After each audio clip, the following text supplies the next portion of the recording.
আজকে আমরা আবারও নিফটির মধ্যে কিন্তু একটা খুব ভালো পজিটিভ ক্লোজিং পেলাম, যেটা নতুন হাই তৈরি করলো 25,268, আর ক্লোজিং টাইমে ক্লোজিং পেয়েছি 25,235-এ। আর ব্যাংক নিফটিতেও আমরা আজকে ভালো ট্রেড হয়েছে দেখেছি, যেটা হচ্ছে আজকে হাই করেছিল 51,466, আর ক্লোজিং টাইমে যে ক্লোজ পেয়েছি সেটা হচ্ছে 51,351। তো নিফটি ব্যাংক নিফটি নিয়ে ডিটেলসে আলোচনা আমি সানডে ভিডিওয়ে করব। আজকের ভিডিওয়ে আমি মেনলি কয়েকটা স্টক সম্পর্কে আমার ভিউ জানতে চেয়েছেন, সেই সব স্টকগুলো নিয়ে ডিটেলসে আলোচনা করব। তাহলে ভিডিওটা শুরু করা যাক। আমি নিরুপমা শেয়ার শেখো চ্যানেলের পক্ষ থেকে সকল বন্ধুদের স্বাগত জানাই। আর চ্যানেলটা যদি সাবস্ক্রাইব না করে থাকেন তাহলে অবশ্যই চ্যানেলটা সাবস্ক্রাইব করে নেবেন, আর পাশে থাকা বেল আইকনটা প্রেস করে রাখবেন। আমি ভিডিও আপলোড করার সাথে সাথে আপনাদের কাছে ভিডিওটা পৌঁছে যাবে। তো আজকে ফার্স্ট যে স্টকটা নিয়ে আলোচনা করছি সেটা হচ্ছে এনএইচপিসি। এই স্টকের আজকে যে কারেন্ট প্রাইসটা, এই স্টকের কারেন্ট প্রাইস চলছে 96.9। আজকে এই স্টকের মধ্যে কিন্তু খুব ভালো বাই এসছে। এই স্টকটা লাস্ট এক মাসে একটা খুব ভালো সেলিং চলছিল বিভিন্ন নেগেটিভ নিউজের জন্য। তো সেখানে আমরা দেখেছি স্টকটা কিন্তু 20%-এর মতন ডিক্লাইন দেখিয়েছে। তো আমি আপনাদের সাথে আমার অন্যান্য ভিডিওগুলোয় এনএইচপিসি নিয়ে আলোচনা করেছি এবং সেখানে বলেছিলাম যে এই 93-94-এর কাছে যদি এই স্টকটাকে আমরা পাই তাহলে কিন্তু ভালো অ্যাভারেজিং করা যাবে। তো আমরা দেখলাম সেখানেই সাপোর্ট নিয়ে স্টকটা কিন্তু আজকে বেশ কিছুটা উপরের দিকে মুভ করেছে। তো এটা একটা হচ্ছে ইন্ডিয়া গভর্নমেন্টের হাইড্রো ইলেকট্রিক জেনারেশন কোম্পানি। এটা হচ্ছে মিনি রত্না ক্যাটাগরির পাবলিক সেক্টর কোম্পানি। এই কোম্পানির টোটাল ক্যাপাসিটি হচ্ছে 7,097 মেগাওয়াট। এর মধ্যে 6,971 মেগাওয়াট হচ্ছে হাইড্রো ইলেকট্রিকের, আর 126 মেগাওয়াট হচ্ছে রিনিউয়েবল এনার্জিতে। এই কোম্পানি এখন রিনিউয়েবল এনার্জির ওপরেও কিন্তু কাজ করছে। তো এই স্টকটার হচ্ছে একটা লার্জ ক্যাপ ক্যাটাগরি স্টক। এদের মার্কেট ক্যাপিটালাইজেশন হচ্ছে 97,336 করোড়। এই কোম্পানি খুব ভালো ডিভিডেন্ড পে করে। জুন কোয়ার্টারের যে রেজাল্ট এসছে সেখানে কিন্তু রেজাল্টও খুব ভালো এসছে। সেলস যেটা দেখতে পাচ্ছি 2,694 করোড়, যেটা মার্চ কোয়ার্টারে ছিল 1,888 করোড়। তো লাস্ট এক বছরে এই স্টকটা প্রায় 89% রিটার্ন প্রোভাইড করেছে। আর এই কোম্পানি যদি ক্যাশ ফ্লো দেখি সেটাও কিন্তু খুব ভালো পজিটিভই ট্রেড করছে, যেটা 388 করোড়। আর এদের যদি এই কোম্পানিতে এফআইএস এবং ডিআইএসের একটা স্ট্রং হোল্ডিং আছে প্রায় 19%-এর মতন। এফআইএসের হোল্ডিং আছে 8.96%, ডিআইএসের হোল্ডিং আছে 10.27%। তো এখানে আমার ভিউয়ার্স বলেছেন তার 117 টাকায় বাই করা আছে। তো তিনি যদি তো ঠিক আছে, 117 টাকা একটু হাই প্রাইসে বাই করা আছে, সেখান থেকেই স্টকটা কিন্তু একটা সেলিং মোড এসেছে। তো এটা একটা খুব ভালো ফান্ডামেন্টাল স্টক, তাই এই স্টককে অবশ্যই পোর্টফোলিও অ্যাড করা যেতে পারে। আর এই স্টকের জন্য যদি অ্যাভারেজিং করতে চান তাহলে অবশ্যই 90 থেকে 93 কাছে কোনো কারেকশানে পাওয়া যায় তাহলে সেখানে কিন্তু অ্যাভারেজিং করা যেতে পারে। তো মোটামুটি এই স্টকটাকে আমরা লং টার্ম পোর্টফোলিও অ্যাড করে রাখতে পারি। নেক্সট যে স্টকটা নিয়ে আলোচনা করছি সেটা হচ্ছে পিএনসি ইনফ্রাটেক। এই স্টকের এখন কারেন্ট প্রাইস চলছে 450 টাকা। এই কোম্পানি ইনফ্রাস্ট্রাকচার প্রজেক্টের উপর কাজ করে, যেমন highway, bridge, flyover, power transmission lines and towers, airport, runway, এসব বিভিন্ন রকমের কাজ এরা এই ইনফ্রাস্ট্রাকচারের ওপর করে থাকে। তো ইনফ্রাস্ট্রাকচার কোম্পানিগুলো কিন্তু আগামী দিনে একটা ভালো র্যালি দেখাতে পারে, কারণ এই ইনফ্রাস্ট্রাকচারের ওপর আমাদের ইন্ডিয়া গভর্নমেন্টের কিন্তু খুব ভালো ফোকাস রয়েছে এবং তার জন্য খুব ভালো অ্যালোকেশনও করছে।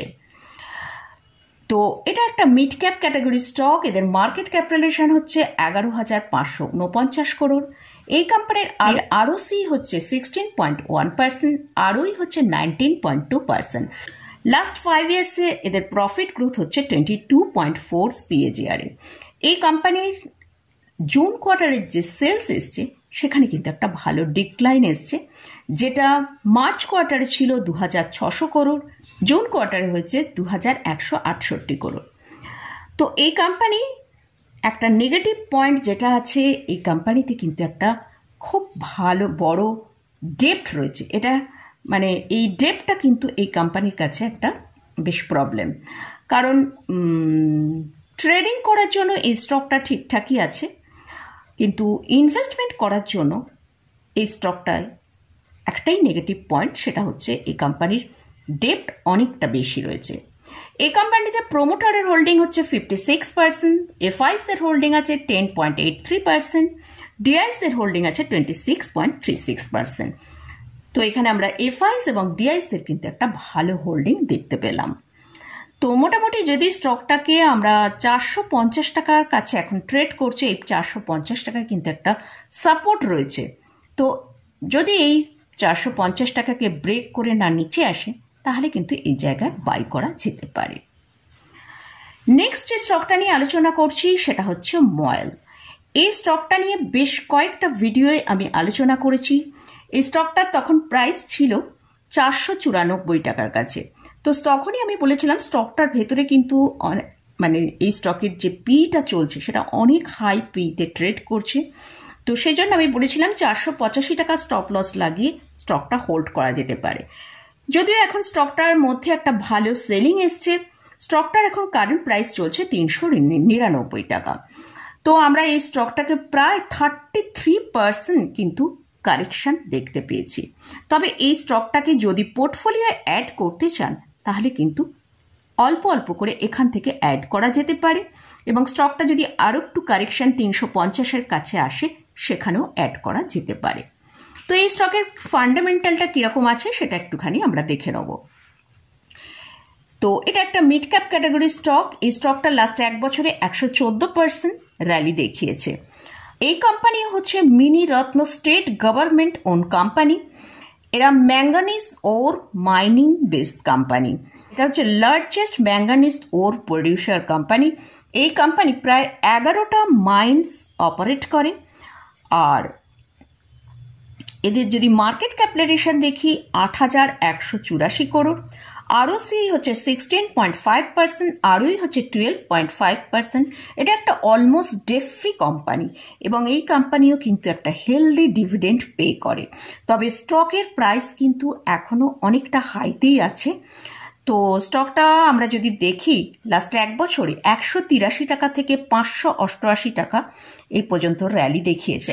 এখন স্টকের প্রাইস চলছে 399 টাকার কাছে। তো এই স্টকটায় যদি মানে পোর্টফোলিও অ্যাড করতে চান, তাহলে অল্প অল্প করে এখান থেকে অ্যাড করা যেতে পারে। লাস্ট যে স্টকটা নিয়ে আলোচনা করছি সেটা হচ্ছে জোম্যাটো।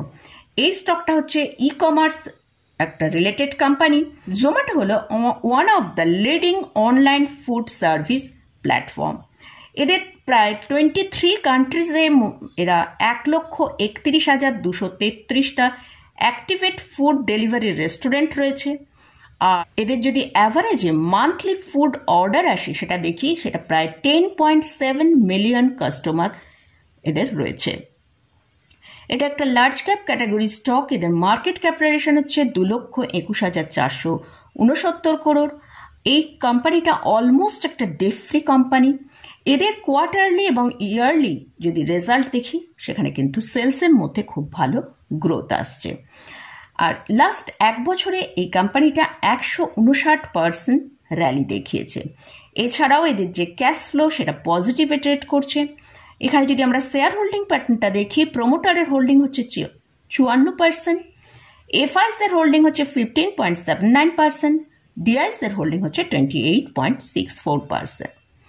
তো মোটামুটি জোম্যাটো এখনও অনেকটা হাই প্রাইসে ট্রেড করছে। যদি স্টকটার মধ্যে একটা ভালো ডিপস আসে, অবশ্যই সেখানে বাই করা যেতে পারে। এই স্টকের জন্য যে স্ট্রং সাপোর্ট রয়েছে সেটা 180 টাকার কিন্তু একটা স্ট্রং সাপোর্ট রয়েছে। তবে অবশ্যই জোম্যাটোয় যদি বাই করতে চান, তাহলে অবশ্যই ডিক্লাইন এলে তবে বাই করাটা বেটার হবে। তো মোটামুটি এতগুলো স্টক নিয়ে যে আলোচনা করলাম, এই স্টকগুলোর কোনোটাই আমি বাই রেকমেন্ডেশন করছি না। এই স্টকগুলোই আপনারা আমার ভিউ জানতে চেয়েছেন, সেটাই আমি আপনাদের সাথে শেয়ার করলাম। তো যদি এই স্টকগুলোর মধ্যে কোথাও বাই করতে চান, অবশ্যই ভালো করে আগে চার্ট অ্যানালিসিস করে নিয়ে তারপরে বাই করবেন। তো মোটামুটি আজকের মতন ভিডিওটা এখানেই শেষ করছি। ভিডিওটা যদি ভালো লাগে অবশ্যই লাইক করবেন, শেয়ার করবেন, সাবস্ক্রাইব করবেন। ধন্যবাদ।